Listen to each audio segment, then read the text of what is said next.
and welcome to another rendition of Gamer Talks. This is the September episode. So today we are going to be recording without most of us. It's only going to be two of us today. It's me, Pookievision, along with Boss Mikey. Yes, hello. Hi, Dunk is out and about in Alicante with friends. John is online playing with friends tonight, and Andy is not too well. He's got some kind of flu happening, so nobody wants to record while they're feeling like poop. So it's looking to be a pretty busy month this month. Like we've got quite a few. We got several of a couple of AAAs. But mainly they're all kind of like under the radar ones. Yeah, like in the middle, AA things, yeah.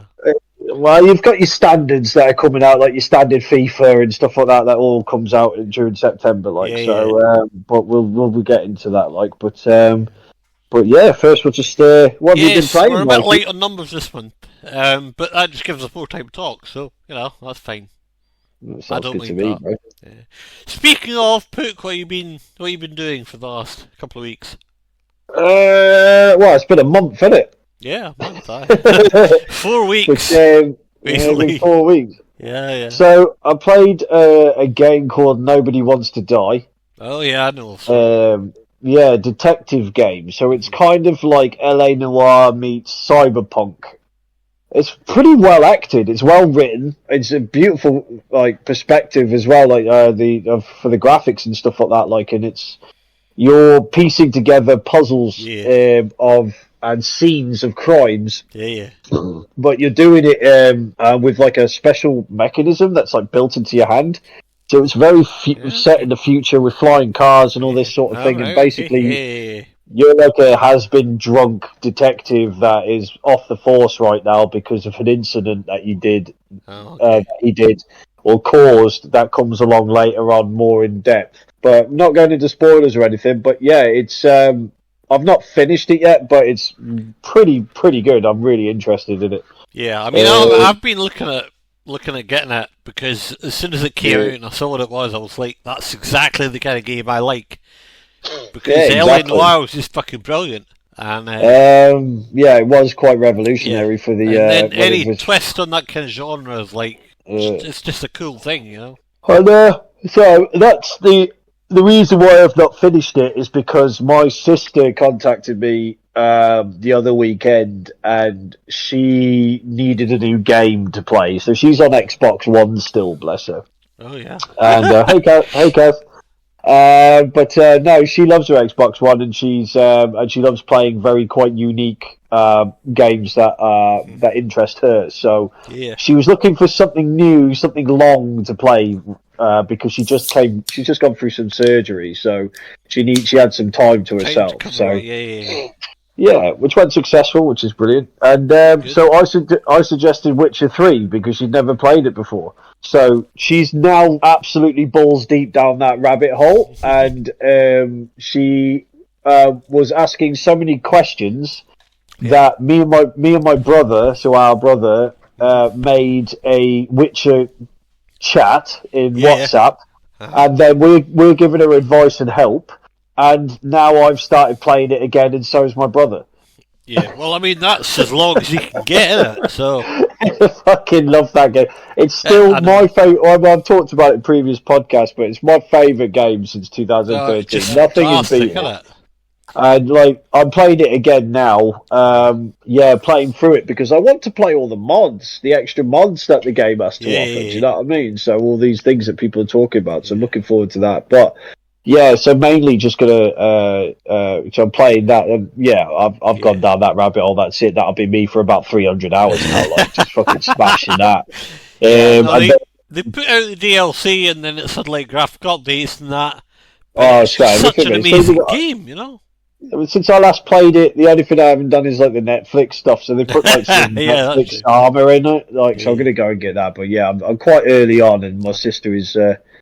She's enjoying it. It just keeps you going forever, Well, it's good to have some sibling kind of chat going on. That's always nice, together. So, but something in common, Yeah, 100%. So I went down that rabbit hole, and then multiplayer. I've been playing some Hunt Showdown, played some Hunt Showdown with Duncan and Andy. So that's like Andy's favourite game, though. Oh, he's loving it at the moment. Like, so I'm glad I got into it because it looks pretty good. At the start, it gives you like you can unlimited whatever. So, and then when you hit level 10, you then you lose everything every time you die. So it's quite frustrating in that perspective, but that's the challenge. So I think if I start playing it more and more, it should be good fun. Like, so I've been playing that with Andy and Dunk.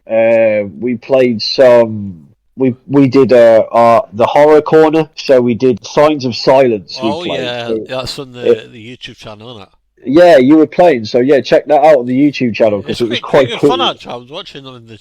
I was on the chat watching them as well, and it was just it looks great. You know, it looks like a really detailed, really well thought out area. You know, there's like an abandoned car and the things walking about and lights and shadows. Yeah, for £4, it wasn't too bad, to be honest. Like, you know, the graphics weren't too bad, the monsters, the scare tactics in it and stuff. So it's quite an easy premise, but for £4 you can't really ask for much more. Yeah.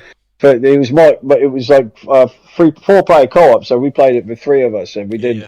And like the new horror corner that I've created is because Dunk did From the Darkness last month. Yeah, so every month, watch Dunk play that one. That was fun. Yeah, so either Andy or Dunk is going to play it solo, or we'll play a multiplayer one if I find it. So.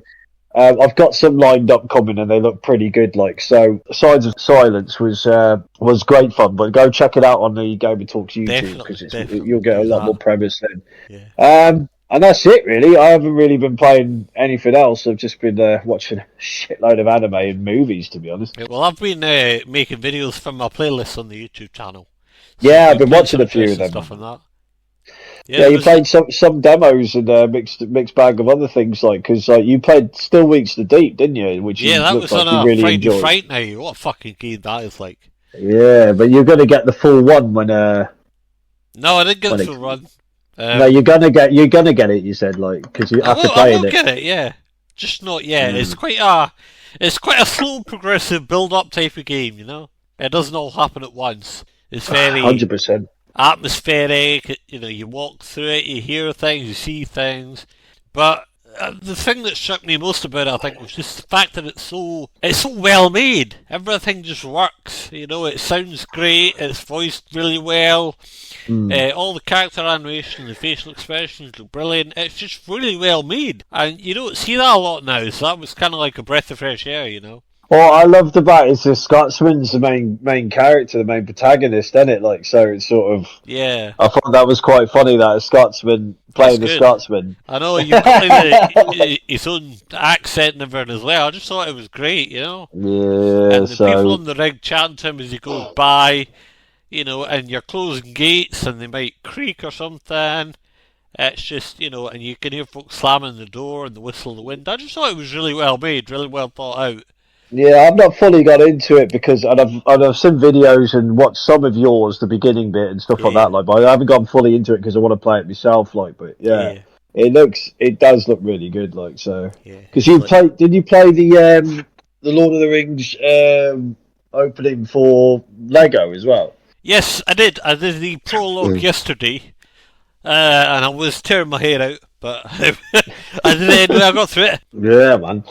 Well, you know me, I'm an absolute Tolkien whore for lore, do you know what I mean? Oh, like, yeah, so, it's a massive thing, you know. I fucking love Lord of the Rings, man, like, so...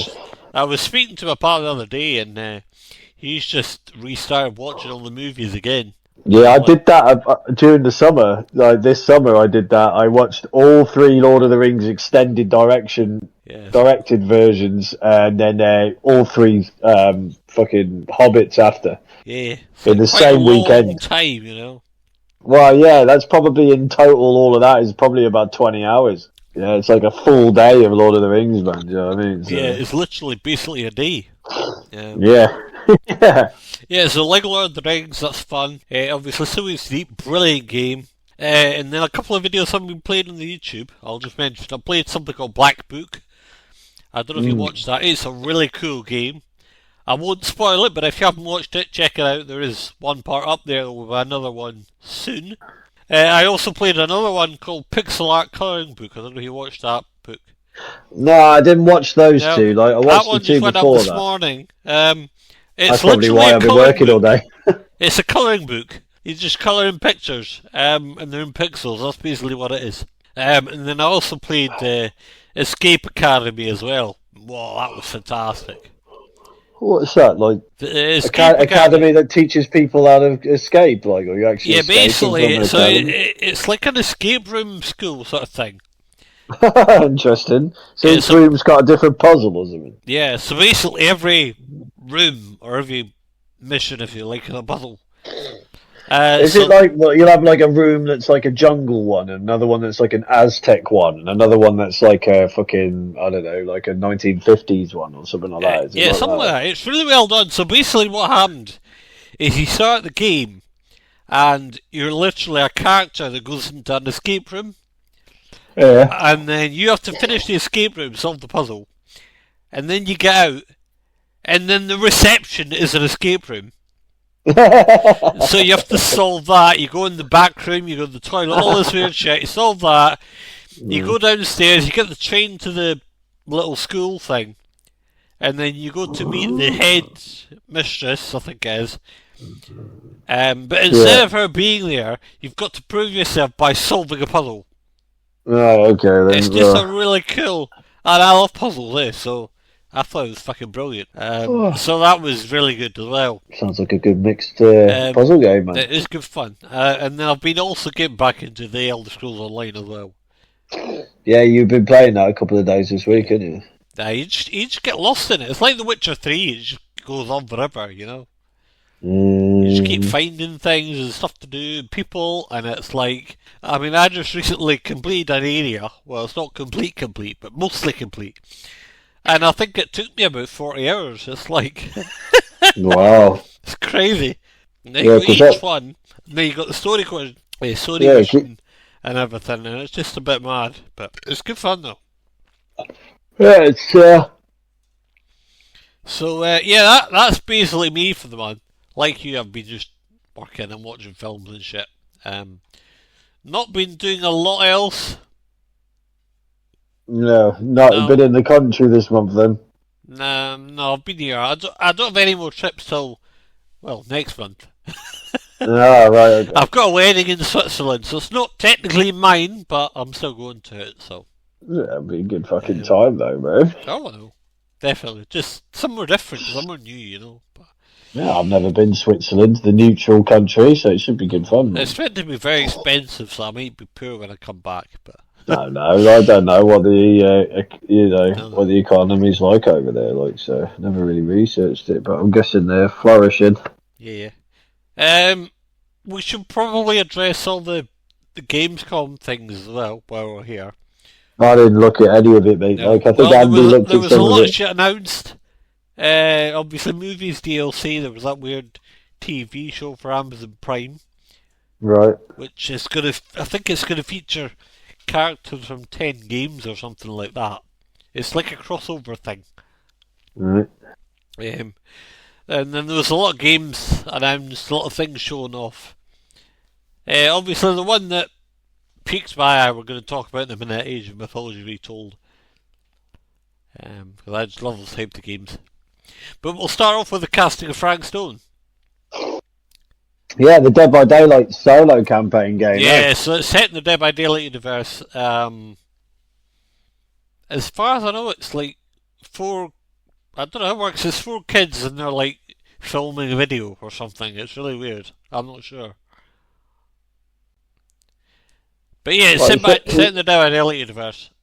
Yeah, because Dead by Daylight is obviously well known for being its online game. So they've actually made this is a solo campaign only game as far as I know. So. I'm pretty sure that even some of the survivors and the type of protagonist enemy is going to be like used in Dead by Daylight in the future. I would have thought. Yeah, I would imagine so. I mean, it's the same universe, the same idea. It's from Supermassive Games, so yeah. I mean, it's the same companies because it's developed by Behaviour Interactive. It's the same company that did The Quarry as well. Yeah, well, I enjoyed the Quarry, even though it had some flaws in my opinion, like, but overall, general, it was pretty good, like, but Yeah. this one about it says the shadow of Frank Stone looms over Cedar Hills, a town forever altered by his violent past. As a group of young friends are about to discover, Stone's blood-soaked legacy cuts deep, leaving scars across families, generations, and the very fabric of reality itself. It's basically a horror game. Set in, what's it, Cedar Hill or something? Cedar Hills, yeah. Yeah, I think that's the name of the town, yeah. So, I think this one will be right up Andy's street, though. He loves games like this.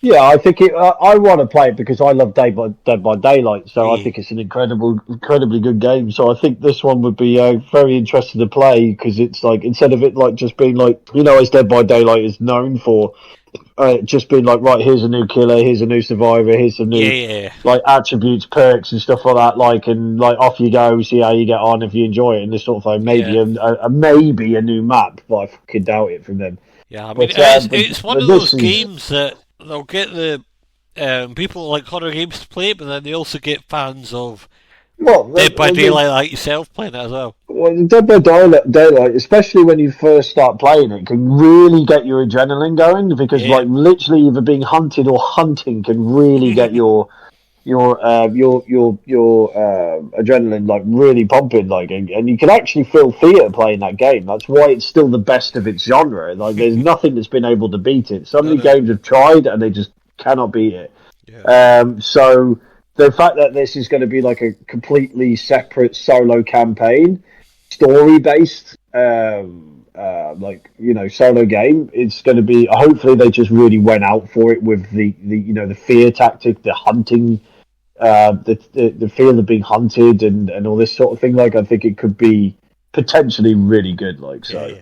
I highly recommend giving it a look, especially if you like. The millions of Dead by Daylight fans are probably going to buy it and give it a go. Like, so. Definitely, just that type of game, it's right up there, But yeah, so Supermassive Games, and that's out on the 3rd of this month. So literally, today's Friday the 30th, so it's literally out next Wednesday. So it's very early into the month. It's going to be out like so. It is. A few days to wait. Right, let's move on to the one I like to look of at Gamescom. That was Age of Mythology Retold. So this one is it's another RTS, but it's like a grand RTS, if that makes sense. It's done by the same people that make the Age of Empires games as well. Well, I've played Age of Empires as far back as I can remember. Like, I mean, all the way back to the first one, like, so. Yeah. Well, yeah, absolute legendary, like, so. Brilliant, like, especially with the cheats you could put in it when you could just get a car with rockets on it and just start blowing shit up. Better. Yeah, that makes anything better. But yeah, this one, traditional RTS game, we all know the mechanics, it's kind of a top-down approach, and it's supposed to be historically accurate, but I don't know how accurate it actually is. But anyway, the main difference, as far as I can tell, about this one is that you can harness powers, like you can harness the power of the gods to, change the weather or curse someone or whatever. A little bit like Black and White in a way. A little bit, yeah. You're kind of like a god in a way. You can also get like monsters and things to fight for you, like the creatures come out of nature and fight for you, which is quite a cool mechanic, I think. So it just kind of rejigs that combat element of the RTS game, Well, according to this, it says from the creators of the award-winning Age of Empires franchise, as you said, this game goes beyond history to a mythical age where gods, monsters, and humans collide, combining the best elements of the beloved Age of Mythology with modern real-time strategy design and visuals. Retold is an epic and innovative experience for old and new players alike. Secure your domain, command legendary monsters, and call upon the power of the gods to crush your enemies. Will you become mythic? So you can choose your gods from the Greek, Norse, Egyptian, and Atlantean pantheons.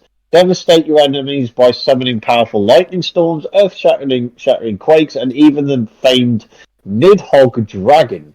All call upon nourishing rains and protective dryads to help your people grow and prosper.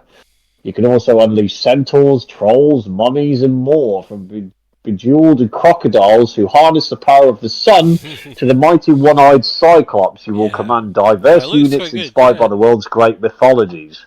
So, yeah, is it online then, or is it like... I think it's going to be both. I didn't read the full blurb, but I think it's both. I think it's like an online sort of competitive world. Yeah, I see. Like single player online, PvP online, co-op, cross-platform multiplayer. Yeah, so this could be quite good fun, mate. Could be missions as well. So it's quite good because it gives you the options to just play by yourself. If you want to play by yourself against the computer, or you want to play with a friend, and that sort of thing, like co-op against the computer, and that could be something that you want to do. But if you're happy to just... You like the PvP world of like having your shit destroyed or destroying other people's shit. I mean, I personally just prefer to play a story game on my own. You know what I mean? So this is quite good for that. And then obviously you're playing an RTS game through history, so it's like I kind of like that because I've always liked history as well. You know, I like the Nordic and the Greek gods and that sort of thing. Like, it'd be quite interesting with that. Like you could just call on Zeus's. I might actually purchase this just for that. Just for the crack, man. Like, well, I will play it at some point, so. It's going to be an Xbox Game Pass on release, but it's always nice to own an actual game. You know what I mean? Yeah, it's published by Xbox Game Studios. Yeah, because it's like an Age of Empires type thing. So. But sometimes it's nice just to own a copy. So. Yeah, this could be quite interesting, to be fair. Could be quite good fun. So anyway, that was out on the 4th. And then another in the month, we've got EA Sports FC 25. Fucking FIFA, eh? Yeah, pretty much. I don't have an awful lot to say about this. This is EA. Is this EA's second attempt since they lost the FIFA license? I'm sure. Well, since they lost the license, it's basically just it's FIFA, basically. So it's just the next FIFA... to come out, that comes out every September, and it's been like that since like 1994 or something like so. I honestly don't know what they're going to do with this one. I don't know what new shit they're going to bring in, and I just don't know. No, they've actually got they got a Radiohead song for their bloody, their like their intro game video for it on Steam, like the trailer on Steam.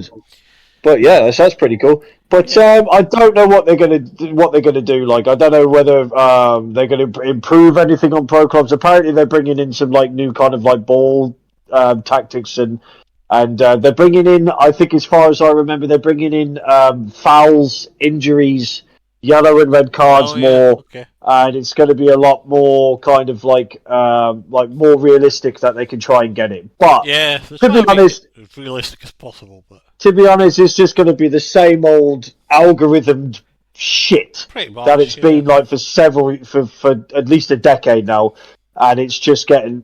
I think the last decent one was like 2014. And I don't really think after that it's just getting more and more and more worse. Hopefully they bin Volta, because as far as I know, I don't play it at all. I don't even know. It's a worldwide thing, but I just don't know really if it's worth being in the game. It should be a separate thing, but yeah, it's I kind of lost interest years ago. So. Yeah, well, I don't think I'll be buying another one. I've got no interest, to be honest. No. I'm waiting for they're bringing out a new. They're bringing out a new football game that's supposed to combat it. There's that ULC or UFC one, but that's pretty much just the Ultimate Team as a game. So that's it. It doesn't have the clubs or anything else, single player or anything like that. It's just literally just the Ultimate Team. It's in its own way the game. What annoys me now about these football games, right, is. Back in the day, this is when I was at high school, 10, 15, 20 years ago, they had you had your FIFA games and then you had your PES games as well, and they were fucking brilliant. Your PES games, yeah. Well, the PES game is free. So, but obviously it has microtransactions, but the PES game is free to play. You don't have to spend 120 quid or whatever the fucking hell the ultimate version of this one's going to be. It's not the same as it was, but yeah. It's just fucking. I just don't like it. I just think it's shit. I mean, I don't really think they improve anything. I don't think they really listen to any of the fans or any of the feedback. No. They just literally there's no other football game on the planet that combats it. So they know automatically they're just going to make sales, so they don't have to fucking really make any improvements. But the fact that it's just algorithmed, it's not like you're actually playing against somebody else's skill. It's just algorithm to make people win. For you, basically, and it's just fucking shit. It is the biggest football game on the planet. There's nothing to beat it. They make the best game on the planet, and Electronic Arts literally will just dominate the football world until something comes along and beats it. So, if you love, everyone loves football, everyone loves FIFA. So that loves the football world, and this is the game to play if you play football. So, go play it. Yeah, no, I was going to say I think EA Sports SA is the best example of a shareholder game there has ever been.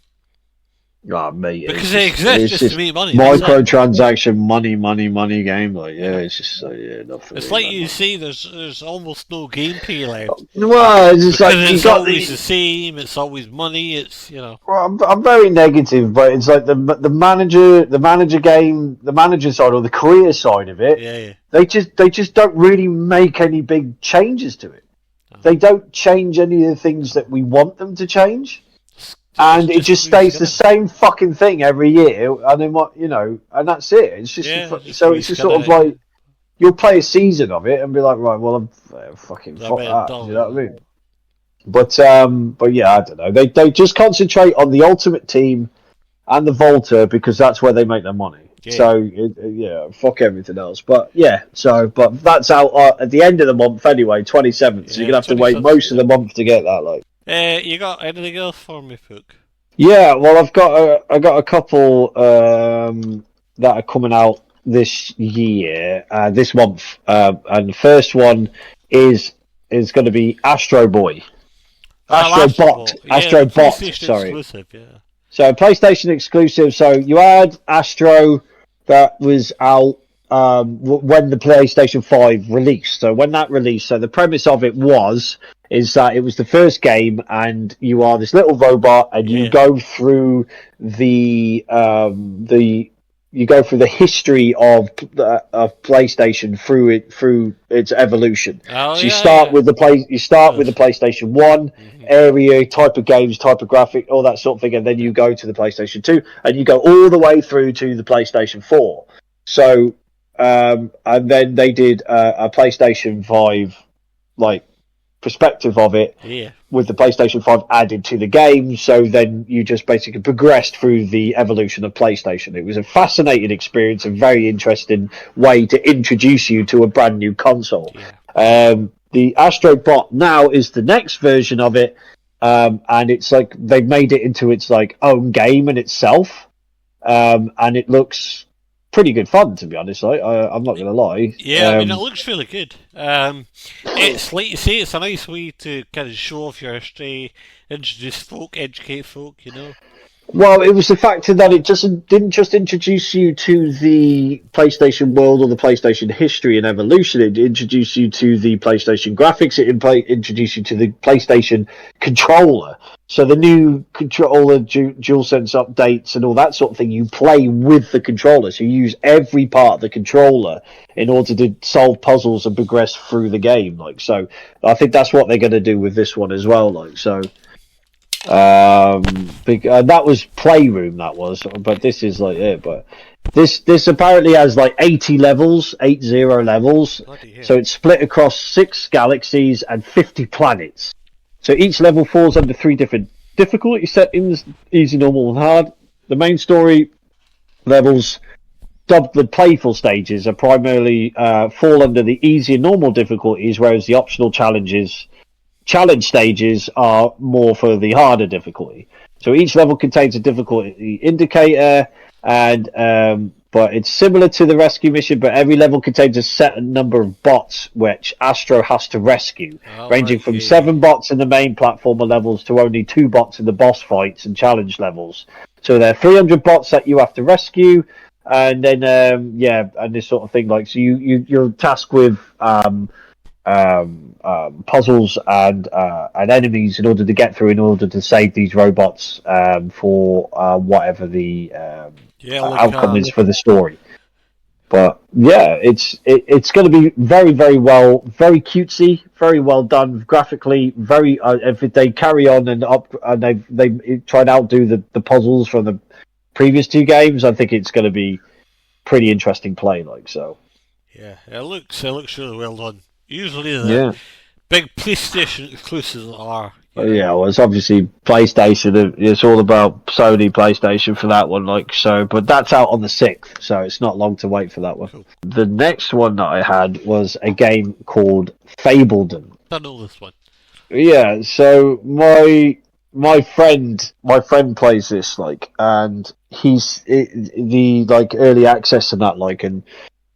It came out 13th of May, but it's coming out onto the consoles and that sort of thing, like so. But it just looks absolutely, it's a wonderful game. Like it's similar to what you mentioned earlier, like Age of Empires type one.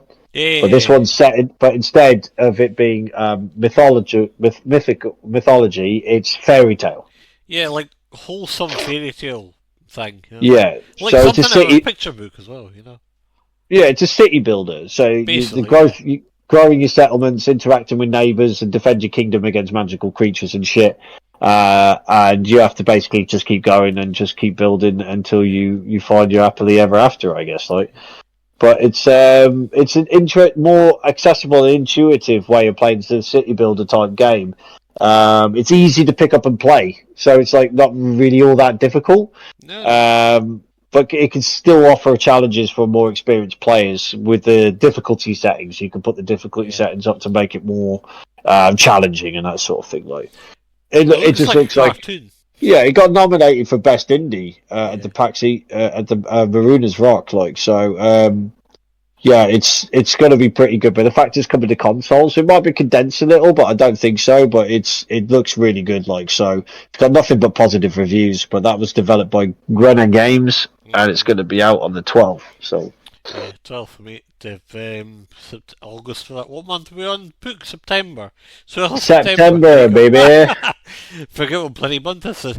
Yeah, no, it looks like a cartoon, and it's very laid back, you know, which I like. I don't like ultra serious things, especially if you're just looking to cool off. You don't want to think hard, you know. So it's good for that. 100%, mate. Like, so that's going to be out on the 12th.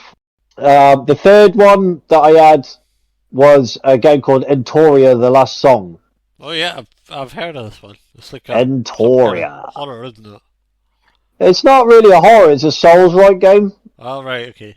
So it's another Souls-like game. So, but it's kind of like set in and inspired by Italian folklore.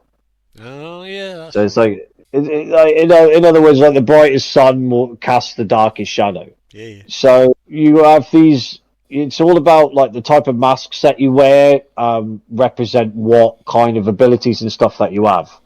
So the premise is that it's been the world has been gripped by the Canavacchia, a twisted eternal play that keeps everything in an unnatural stasis. You, maskless one, are the only one without a given role and master of your own destiny.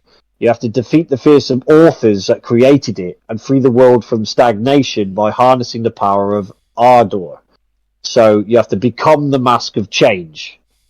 So there's like 3 main regions, 40 plus hours of gameplay, more than 100 different enemies. Wow. And it's a beautiful sunlit, inspired by Italian nature and the folklore.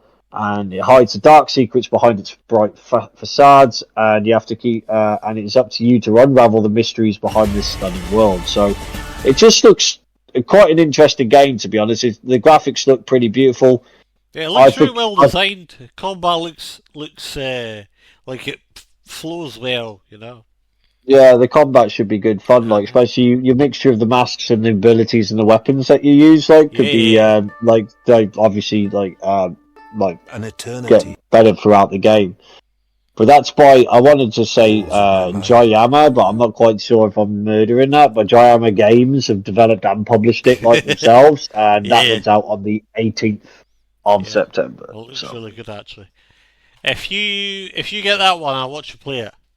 Yeah, I probably will pick that. I'll wait for the reviews to come out for that one, but if it's looking good, I'll pick it up for the PC, I think. Yeah. Just before we move on, Pook, at Gamescom, right at the end, there was a trailer for a new Mafia game. I was so excited about that Mafia game. Did you play a Mafia game when you were younger? I played all three of them, mate, I actually enjoyed Mafia 3 as well, which other people said was shit, but I enjoyed it, Yeah, no, it was good fun. It was a bit repetitive. That was the downside. But those type of games are, though, aren't they? Yeah. So this new one's called The Old Country, isn't it? Yeah, it is The Old Country. And it's set like an older style mob system. So basically, there is a mafia going, But I'm really excited to see a new Mafia game, Well, Mafia 3 was like 8-10 years ago or something. Yeah. Wasn't that like October 2000? It was like 2016 or something when Mafia 3 was. Yeah, no, it's been a while, but I'm looking forward to it. When I saw that trailer, I was so excited, I was like, oh! It's like, when your eyes pop out your head. Well, it says here that they're going back to literally the old country of the Italian Mafia, so Sicily. Yeah, so I'm visualising Mafia 1/Mafia 2, because Mafia 2 is probably the best one, in my opinion. But yeah, like, older games are always better, so going back to your roots is not necessarily a bad thing. And like I say, if it's the same as Mafia 1 and 2, then that's no bad thing, so... Yeah, well, I love the Mafia game, so if they've got a new one coming out, I'll definitely play that. Because they always have like a very interesting very interesting characters, very interesting story. It's kind of like a little bit like GTA or something while you're driving around in that kind of perspective. Like, so they have like their kind of own outtake on that, even though like the controls for the driving the car is always a ball ache.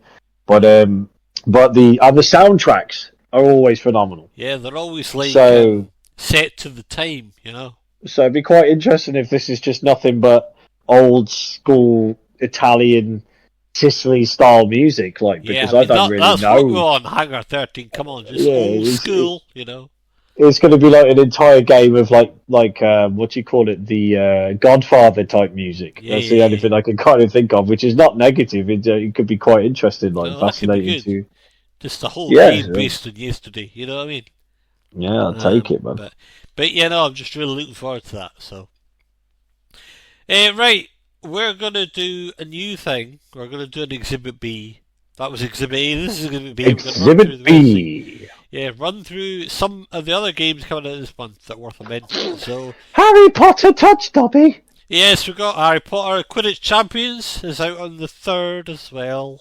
It looks fucked, man. Hagrid looks like he's like fucking Pyramid Head. Yeah, it looks a bit weird. I think we're approaching the point where the Harry Potter thing has kind of been done to death now, because obviously we had all the books, we had all the movies, we had obviously the first flow of video games, we had the Lego games, we had the spin-off movies, which were the Fantastic Beasts. We had Hogwarts Legacy, which was kind of an old world. My sister said that's a pretty good game to play, but I'm waiting for that to drop in serious price before I play it, to be honest, because it may be good, because obviously it's a new sport. Because with me, Harry Potter's good, but you get to the last two films, and I was just like, fucking meh. Yeah, when you sit for that many hours waiting for the bold cunt to fight Harry Potter. And then the build up of that, the build up of like the past and the history, and the cunt killed his fucking parents. Do you know what I mean? Yeah. And then through the whole, he's supposed to be the most evil cunt on the planet in history of fucking magic. And then you get to the end, and he meets him face to face. It's like, fuck me, this is going to be brutal fucking fight.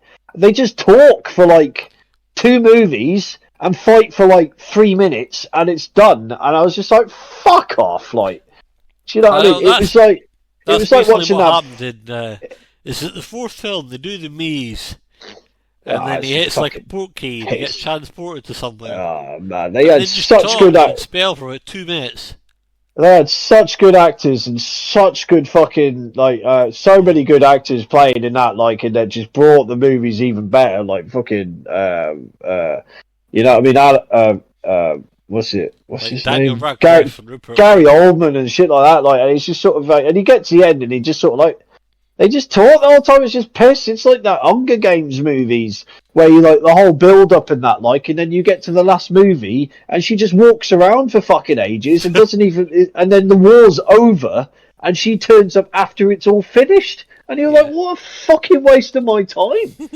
So like Harry Potter for me, and she just ripped off Tolkien anyway and God and the Bible. So she just fucking ripped off fucking everything else and made it her own, and I will not take that away from her whatsoever, because she's fucking created her own complete world, and it doesn't matter what anybody does, they're always going to take from Tolkien anyway, because Tolkien took from the Bible himself, so it's like you're always going to be like taking from him, like he invented everything, so it's sort of like, it's just not really for me, it's a bit too cutesy wootsy.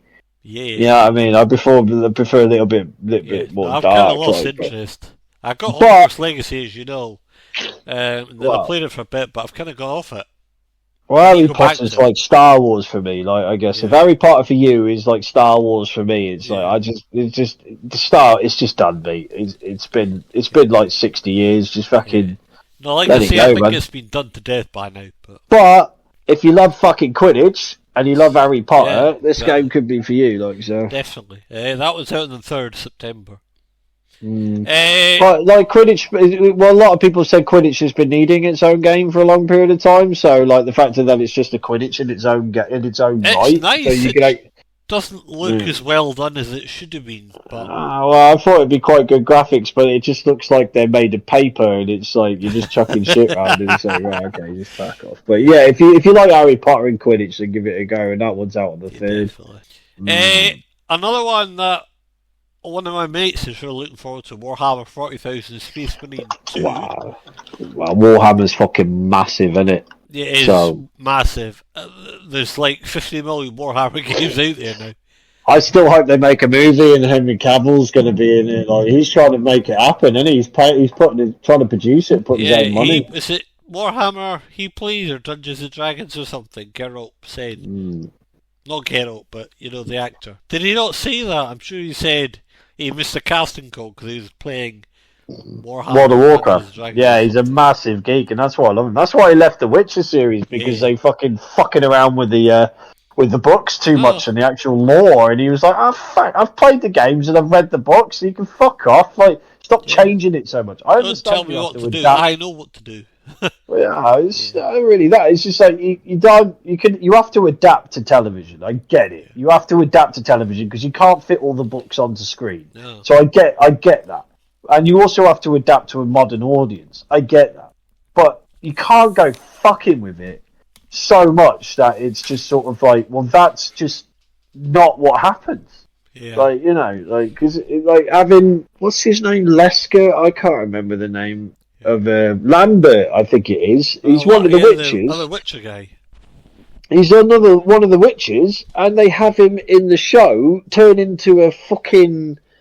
what do you call those fucking like the tree ones? I can't remember the tree enemies, and attacks people in Kaer Morhen and all this shit. And it's just sort of, it never fucking happened. I mean, what a fucking stupid pile of shit! What the hell's all about? It was literally just to make the Kaer Morhen scenes a lot more fucking less boring, and it's just like, fuck off, man. Like, now, you know what I mean? Lambert, that's not how he dies. But anyway, like, so, but yeah, they just changed too much. But if he goes into, if he gets the films going for Warhammer, I'd fucking love that, man. Like, you know, but I played Warhammer with my brother when I was younger, and I was the Eldar, and my brother was always Space Marines. So my brother loves the Space Marines with a fucking passion, like, so this will be right up his street, like, so he'd give this a massive go, like, so. No, like you say, Warhammer's huge. There's a huge following. Is this top down as well, like, or are you playing as like third party? No, I think it's a top down kind of combat thing from what I've seen.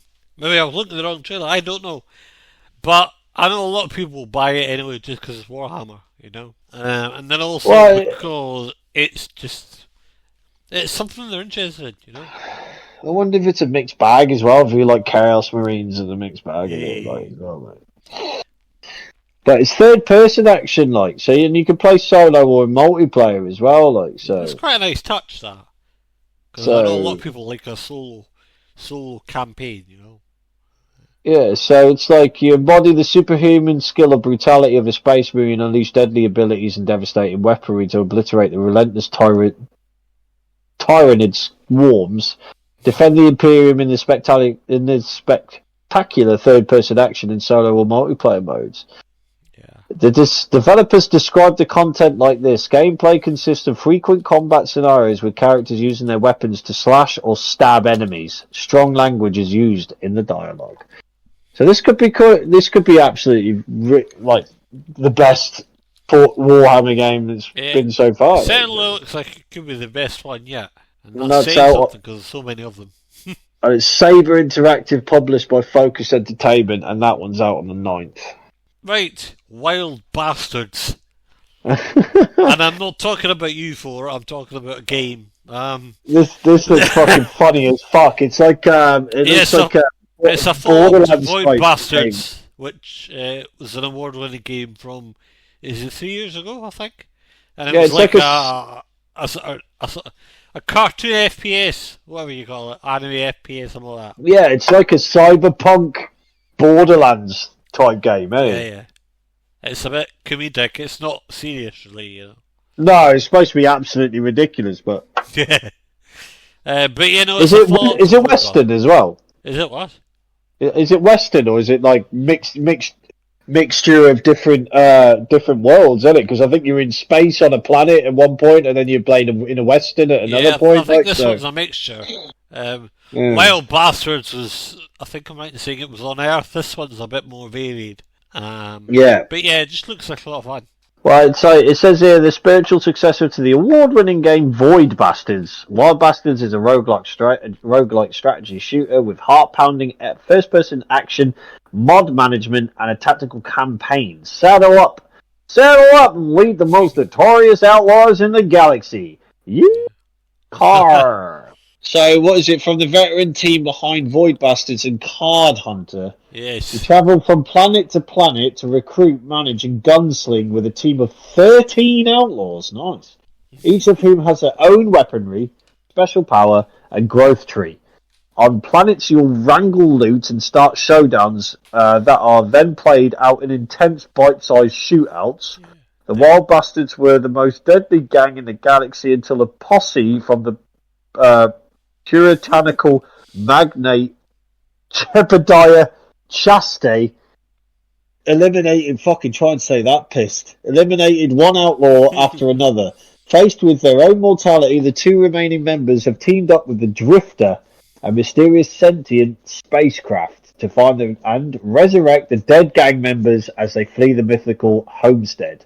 This could be quite good fun, man. I think Andy would like this one for sure. Yeah, just like you say, a bit like a Borderlands type thing. Yeah, it's definitely Borderlands. Shooting everyone, you know. Yeah, and that's done by Blue Manchu, published by Maximum Entertainment, out on the 12th. Yeah, no, Void Bastards won an award, so this could be set for another award. So that one's out on the 12th. Let's move forward by a day to Edge of Sanity. Yeah, on the 13th.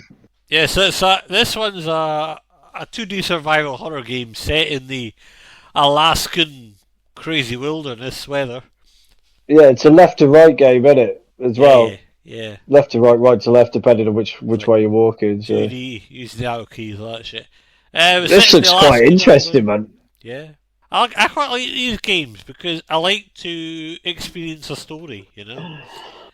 And it's quite interesting as well how you've got like bits set above ground where you're walking through the snow and so on, and then at certain areas you end up underground, you know, you're talking to creatures, other people, things like that. So it's a bit more varied than you'd expect from a standard survival horror game. Well, it says it's set in an unforgiving lands of Alaska, so it's based in Alaska then. It is, so it's going to be cold, so you better wrap up, innit? Yeah, he's got his big fucking jacket on. It looks like a kind of cartoon. Well, it's Cthulhu inspired, apparently. 2D survival horror game, like you said. Uncover a disturbing story while madness claws at your mind. Lead a group of survivors and explore, scavenge, and survive together against untold, unrich horrors. Yeah. So basically, it's like a couple of movies I've seen set in Alaska, like, I don't know, like The Thing or that film with Liam Neeson. And it's like you're trying to kill monsters and escape an area in Alaska, but the person who's leading you is going slowly mad from whatever's wrong with him. Yeah. And you are that character. So this could be very psychologically. Yeah. Very psychological, eh? Yeah, definitely. I was going to say. It doesn't say it is, but I think it probably is. Will be a psychological kind of game, you know. Well, it says you were part of a resupply team helping scientists working in the Alaskan field lab. Finding the site devoid of humanity, you stumble upon horrifying creatures, and during the escape, your group splits up. You barely made it out alive and managed to set up a provisional camp. It's time to get to the bottom of what happened. So you have to explore hostile caves, forgotten mines, and hidden laboratories in search of precious resources for you and your other survivors. Look for clues to uncover the dark secrets of the mysterious prism organization and unveil the real story behind the experiments. Each day in this remote area is a tough fight for survival, limited food and supplies, and your sanity being stretched to the edge. Be prepared to improvise and look for any advantage you might have against various monstrosities. It's all up to you whether the darkness fully consumes you or you manage to cling on to what remains of your own sanity. Yeah, sounds really good. Sounds interesting, certainly. I know I'll be checking out. What about you?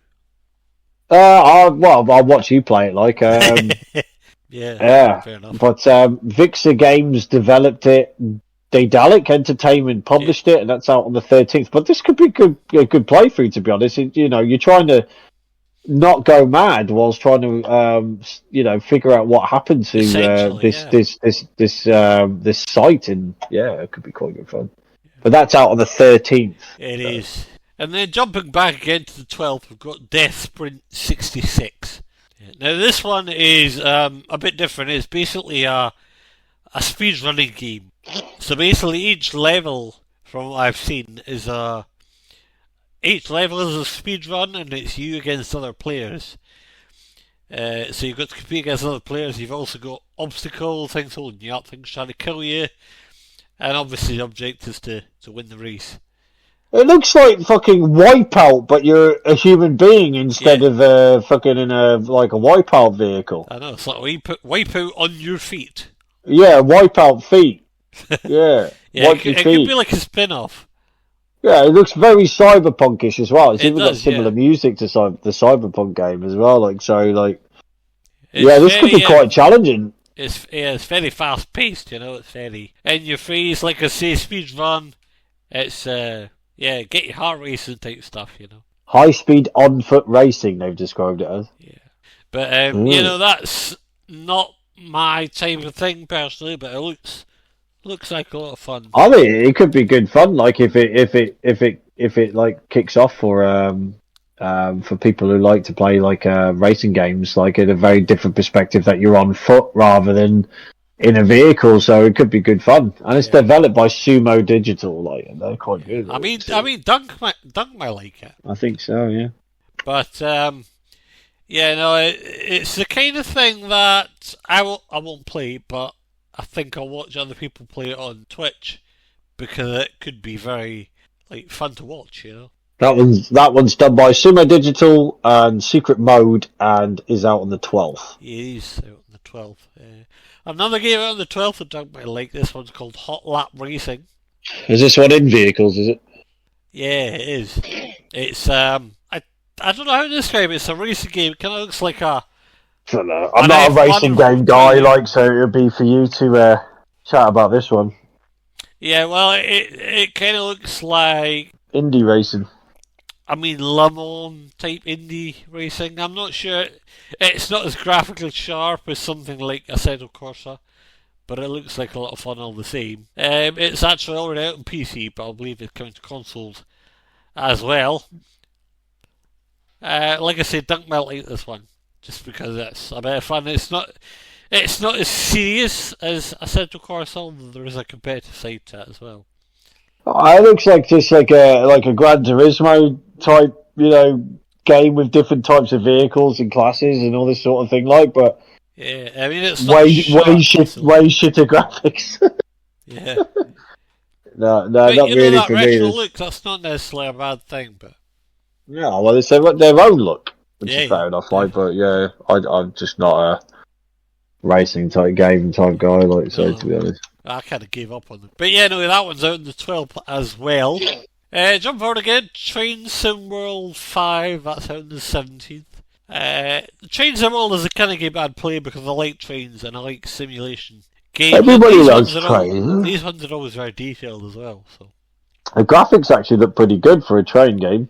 Yeah, they're very good. And I remember playing, was it Train Sim World 4, 3, and it was looking pretty sharp for what it was, But the downside, if you can call it downside, to Train Sim World games is once they come out, they end up with about 150,000 DLC packs. So I'll not be buying them all.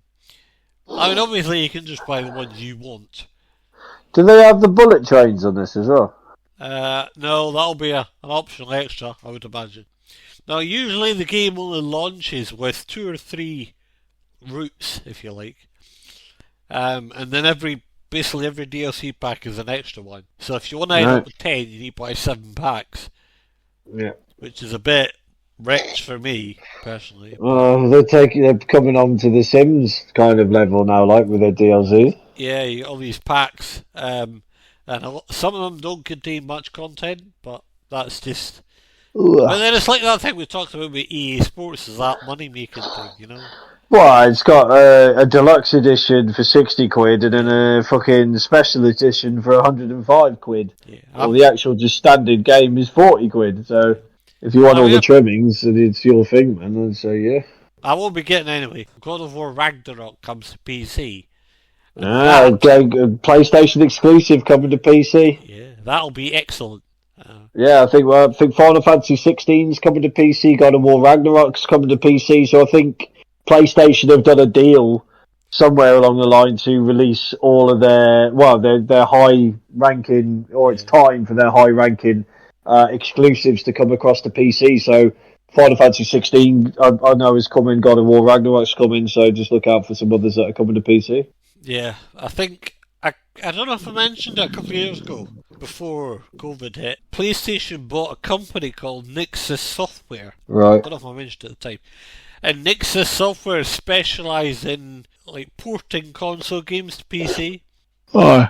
So when they did that, you could kind of see what they were planning, and obviously since then we've had lots of PlayStation games come PC. Obviously you've got God of War Ragnarok, the original God of War, Last of Us Part 1, the Uncharted games.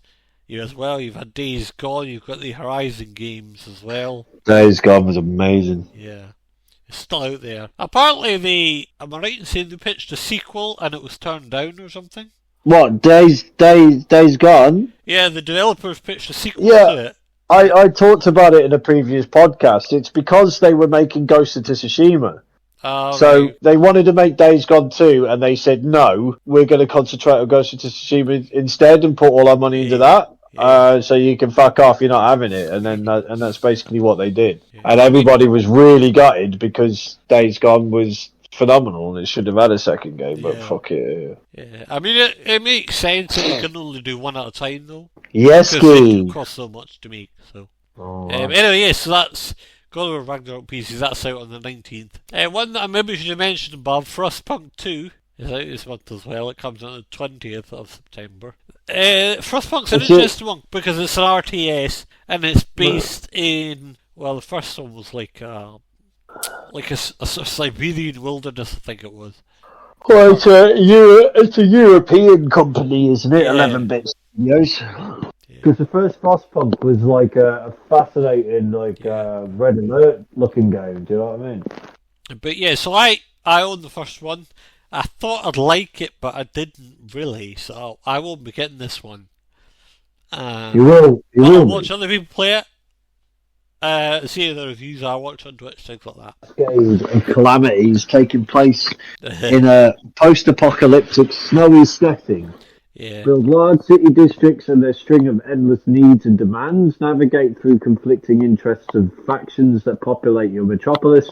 As the needs of the city grow and the factional power as its core rises, only you can steer the society towards an uncertain future. So the city just keeps growing and growing and growing and growing, basically, and you have to satisfy the city's needs. I thought this would be right up your street, man. Because I thought that too, because I like an RTS game, obviously. Well, and I quite like the sort of post-apocalyptic look. Well, you're building a city in like a decimated world, and then you have to try and grow. And then you have to create districts, special type of buildings. You have to build basically colonies, and then you have you'll have different type of human natures happening throughout the game. Like you'll have councils, progress factions, all this sort of shit. Like so, whilst you're building your metropolis, you've got shit happening inside it, politics and all the rest of the crap. You know, crime and everything that you've got to try and keep under control to stop it spiraling out of control and fucking it all up like humanity does. So this could be quite a fascinating game, bro. Yeah, they're quite interesting. Like I say, I just couldn't get into it. I thought I would, but I didn't, so I'll not be getting this one. Right. I thought it'd be right up your street, lad. Well, that's why I got it, and then after a while because I was trying to get into it, and then after a while I was like, no, I just can't. I just cannot make myself like it, you know. But anyway, that one's out on the 20th of September. So. And that's 11-bit Studios as well. It is 11-bit, yeah. They do a lot of good stuff then. Anyway, one I wanted to mention quickly was called Blacksmith Master. Now this one is kind of like a blacksmith simulator game. All about the choppy and the miney. Yeah, it's similar to. Do you remember the game I got, While the Iron's Hot? Yeah. That was quite an interesting looking game. Yeah, well, this is kind of like that, except it's more. Well, that was a left to right though, wasn't it? Whereas this is more like a fucking, theme hospital fucking builder type looking game or some shit. You focus more on your crafting, less on your rescuing your town, if that makes sense. But so this one looks good, so I might get it. Looks quite in depth and quite complicated, to be fair. It does, but it just requires a bit of critical thinking, which. Yeah, I think it looks like it could be quite challenging and quite creative. In the right frame of mind, that's a good thing. So. I think if you can master this, you could build some absolutely fucking legendary things, man. Yeah, because you're building literally everything from the ground up at scratch, like. Yeah, so Blacksmith Master, that's on the 26th of September. Final one I want to mention is out on the 16th. It's Everspace 2. Now this one is all the space, mostly a sort of spatial exploration battle game thing. It almost looks a bit like a Star Wars game. Like a better version of that Signey, which had a nice pair of tits at the start, and then the gameplay was just fucking dog shit. Yeah, no, it was the one. Was it Jedi Starfighter or something? Where you were on like a ship and you had to go around fighting enemies or something. I can't remember because it doesn't have the graphical superiority. It looks a bit dated, which is why it makes me think of things like that. Yeah, she seems to be a mother who built it on, eh? Yeah. I've kind of lost interest in the whole space. I don't really have interest in these type of space exploration shooting shit, so. Yeah. No, I don't mind exploration, but all this combat, I'm like, it has to be spot on or it doesn't work and it's shit, So. But I know a lot of people like them. Everspace 2, that's out on the 16th of September. Right, should we do some indie games? Sounds good to me. Cool. Let's start with New Matter. New Matter is it's predominantly a horror game. Well, New Matter, basically, it is a horror game. Yeah. It's basically you have to prepare to question reality. I think in this fucking thing that I'm watching, it's literally like insanity. It looks very, very psychological horror. Yeah, it's like a mad it's like game. In a build. I think you live in a block or something, but all the tenants are going missing, and you've got just screams that echo through the building, and I think it's like blood seeping through the wall and all this sort of shit. And it just seems like there's just sort of like hell has opened up in your fucking apartment, and you got to survive this shit. I think the premise is that you start at the bottom of the tower block, and you kind of need to work your way up, and it's got you've got to kind of keep quiet, try not make too much noise and things like that. Not too. I got it. That stuff. Yeah. Well, this is like it's saying it's basically a cosmic horror that makes you question what's real and what's not. So the line between reality and alternate worlds begin to blur. Yeah. True survival horror, scavenge for weapons and supplies in limited quantities, and run and hide to survive by any means necessary. To get the fuck out of this gaff, by the looks of it. It looks quite interesting using different weapons and stuff like that, like axes and God knows what, to protect yourself and fight your way through this horror, man. It looks fucked. Yeah. I've added it to my wish list because that looks quite good fun. Yeah, I mean, Andy will be fucking loving this as well. Andy will be moist for this shit, mate. But yeah, that's done by Deadbolt Interactive, and it comes out on the 3rd. Yes. Another one that's out on the 3rd that I've played a bit of already is called Star Trucker. Motherfucker. Yeah, so this one's like it's a bit like a trucking simulator set in space, which is quite a cool idea. And then also you've got to do with gravity and everything, and you can't drive on the road, you need to drive through thin air and all that stuff. So it's quite interesting. And then it's also a bit more hands-on. You've got to go out and repair your own truck. It's literally Space Truckers, which is the Dennis Hopper movie from the 90s. Yeah, essentially, yeah. It is literally that. I'm looking at the trucks, the cargo, the type of light warping points and stuff like that. It is literally that movie. Incarnate, so this could be quite interesting. But you're hauling cargo, trade salvage, and keep your spacesuit close as you search for fame and fortune among the stars in a game that puts an interstellar twist on the truck sim genre. Yeah, I mean, one thing that did occur to me when I was playing it was that it's because it's set out of gravity and space and everything, it's very slow paced. Yeah, but Truck Simulator is fucking slow paced anyway. It's Truck Simulator, but instead you're in space, man. Yeah, no, I enjoyed it at first because it was a new thing, and then after a while I kind of lost interest in it a bit, if I'm being honest. Well, it's basically you can stop for salvage things and rigs in different places and that, as well as meet a host of other truckers and characters at stops and that so. Yeah. It could be interesting, so, yeah. Anyway, that one's done by Monster & Monster, and that one's out on the 3rd of September as well. Right, next one is called Caravan Sandwich. It's Witch. Sandwich. This one's quite a cool game because basically you're journeying across the desert. Well, not the desert, but you're embarking on the journey. And you'll encounter other people that you can talk to and other vehicles and things, but there's no combat, there's no death, there's no weapons, there's none of that. It's just a relaxing adventure, which I kind of like, but then also it takes away the challenge. So, but it's quite an interesting idea. It's like that game. What was it, Pacific Drive? You've got your minivan and you just kind of go, but instead of it being dark with enemies, it's light and there's nothing there.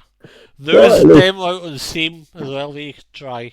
And then that one comes out by Studio Plain Toast. It says here it's a narrative-driven exploration adventure. So. Definitely. Studio Plain Toast. What a dev name. I know, some of these names are cool, eh? Yeah, so 12th for that one. It does look very different. Like it's very interesting. Like not, I don't want to say Borderlands, but the kind of areas and planet-looking places and stuff like that looks kind of Borderlands-ish. But it's like a more like kind of has that look to it. Welcome to Monkey Island type of graphical character creation and stuff like that. Like, but it's just very, very interestingly created world. I think, like, and areas and stuff like that, like to interact with and just basically progress your story. Sure, like handmade. Yeah, no, it looks very nice and very pretty. So, sure to me. A cartoon. Yeah, no, like I say, till September for that one. Next one I've got is called Bloomtown. I'm here, Bloomtown, a different story. It looks like Pokemon like type shit. Yeah, this one's a top-down JRPG game. I like the graphics on this one. It's really cool. Yeah, turn-based combat, narrative, all the normal stuff. Monster taming as well. Laser Bear Games. Yeah, Lazy Bear Games. And then it's done like collaboration. You've got different Sense games as well. But yeah, no, it looks really good. And you've got this kind of active world thing going on. Americanized active world. Well, it's a narrative JRPG mixing turn-based combat, monster taming, and social RPG set in a seemingly pleasant 1960s American world. Yeah. Join Emily and her group of friends to save their cozy town from the demonic creatures that live in the hearts of its residents. Yes. Do you kill all the residents, or do you actually exercise them? Because so it's basically no one left. Pals. Emily and her younger brother Chester. Does that mean it's co-op? No, it's single player. I'm not sure. I've not read about it. No, single player. That's how it looks, though. So Emily and her younger brother Chester sent on their summer holiday to their grandpa's cozy and quiet town. Maybe too quiet. Yeah. Children are starting to disappear. Nightmares are getting more real, and something's not right, especially for a 12-year-old girl with an adventurous mind. It's up to you to solve the mystery of free Bloomtown and its inhabitants from a glooming cant. Looks very good. It reminds me a little bit of... Is it Chained Echoes, the one I got, as well? I think so, yeah. No, so all those JRPGs are right on your street as well. But yeah, that one's Lazy Bear Games and Different Sense Games, and that one comes out on the 24th of September. Final one we have this week is called Iron Meat, and I've played this one, and it's a lot of fun, I must say. It looks amazing, like it's like a fast-paced, old-school 2D shooter. Like a Metroid game. Yeah, it is. Basically, you play as an army soldier, I think it is, something like that, and you basically have to shoot your way out of an infiltrated camp, and you face bosses, soldiers, cannons, all that stuff. Reminds me of Probotector a little bit, like, looking at it. It's just a very cool game, and it's like a throwback to old arcade games, you know? Yeah, I mean, like Probotector, yeah. Yeah, like something you play on an arcade machine, you know. So Iron Meat is a run-and-gun arcade shooter that immerses players in an apocalyptic future overrun by the Meat. The Meat. Yeah. An iron ravenous mass mutating everything in its path. Blast your way through retro-inspired stages and bosses to uncover the shocking horrors behind secret experiments on the fucking moon, bro. So this is done by one guy, Ivan Valeryevich Surinov, and Retroware. Yeah, it's kind of like a first-person version of what's that multiplayer game, Broforce? Broforce, yes, that's what I said. Yeah, it looks like a single-player version of that. I think it's done by a single dev as well, which is pretty cool. And the soundtrack sounds like fun as well. So. Yeah, it's very good. Soundtrack it fits in with the time, but also the type of the game, you know. Yeah. But anyway, that one's out on the 26th. That one's done by Retroware. Yeah, and it's published by Retroware, but it's developed by Ivan Valeryevich Suvorov. So I think it's a single dev, but Retroware I think have helped him, but they've published it as well. But I think it's a single dev anyway. So, but I wouldn't hold me to that. But yeah, it looks pretty good, man. Yeah. But yeah, a lot of these indie games are sexy. They look good. They're good fun. They're fresh ideas, you know. Yeah. Man. Because I think if you're like an indie developer or indie studio, you usually don't have the big shareholders wanting all their money back or CEOs with big fat pockets. You don't have that kind of same money making pressure, exactly. Which maybe why you don't see DLC for them. I don't know how it all works, but well, they just make the game. That's the game. You crack on. That's what fucking it used to be, and that's how it should be. Like so. I know. Well, back when the PlayStation 2 and stuff, you never got DLC, of course, because you didn't really have the online capability. But now, of course, it's everywhere. But, exactly, mate. But you don't really see it on the indie games. So it's like a nice throwback to when you just buy a game, play the game, the end. Yeah. It's like a breath of fresh air, especially when you get a good one like Iron Meat, which is a nice throwback to something we played when we were young. You went to an arcade or a shopping mall or whatever, and you put £1 in, you played the game for 10 minutes. Yeah. I used to love playing Probotector with my brother, man, because that was 2-player co-op, that was, and it was like left to right, and the music in it was really good as well, so. Yeah. Well, I like those 2D kind of games. And then, obviously, the JRPGs as well, they're always good fun. And some of the wee city building games are always fun as well. The Season 3, SimCity 3000, they were the ones I played. Well, I always regard those city building games. I always just regard them as SimCity. That's why because that's the first ever builder I ever saw or played. So I always just say they're a SimCity type game, so like how I can connect the dots. Yeah. Well, everyone knows what SimCity is, so. Yeah, man. Well, maybe. Well, it's quite old now. Like SimCity was on the fucking SNES, I think, was the first one. Oh yeah. So and the SNES was like 1994. So it's 30 years ago. So not everybody might not know what it is like. So, but I get you. PC, DS. I remember getting one of the Nintendo Wii as well. Oh, I didn't know there was one on the Wii. Yeah, no, the Wii was good, but that wasn't the game for it. No. I got Call of Duty on the Wii as well. That was fucking bananas. I was shit at that Call of Duty on that one, man. Fucking dog shit using those controllers. Didn't have a fucking clue what it was doing. Like, trying to point it and pull a trigger, it's like... Nah, mate. Didn't work for me, man. Too shit. I got rid of it. But no, the Wii in general was good fun, but just some of the games weren't quite up to scratch. But that was because they were... Oh, yeah. It's a bit like the Switch, the Switch is good. But all these ported games aren't quite as good as the dedicated games for it. So right, anyway, should we just leave there today? Yeah, well, we've covered everything, so it sounds good to me, man. Cool. So, but yeah, it's quite an impactful month from indie games to a couple of AAAs. So, I think my highlights is definitely going to be probably the Space Marines game. Looks awesome, man. So I think that's probably going to be one of the main ones out this month. So. Yeah. Well, I can say my big one's the Age of Mythology thing because I love those games.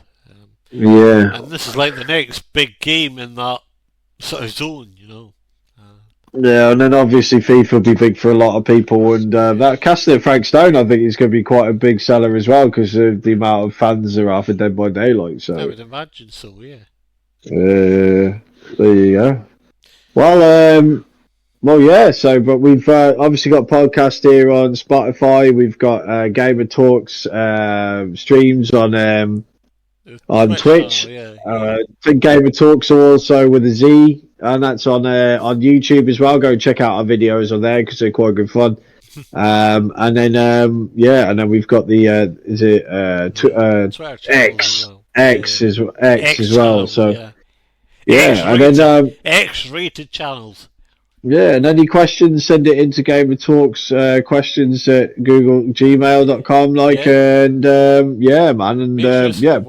You can also remember send the challenges in for John. Yeah, John loves his challenges. Plus catalog. He still needs to finish Valiant Hearts. I'd be sick, man. But he always likes a new thing, Yeah, man. But hopefully we'll have the rest of the gang back next month. Andy and bonkers. Everybody back for the October episode, eh? So, but yeah, man. Like, subscribe, share, and hope you enjoyed listening. And keep the toxicity down, like, man, because share the love of gaming, man. You know what I mean? Be good. Keep it to banter, man. But yeah, appreciate it. Cheers, listen, guys. We'll see you on the next one.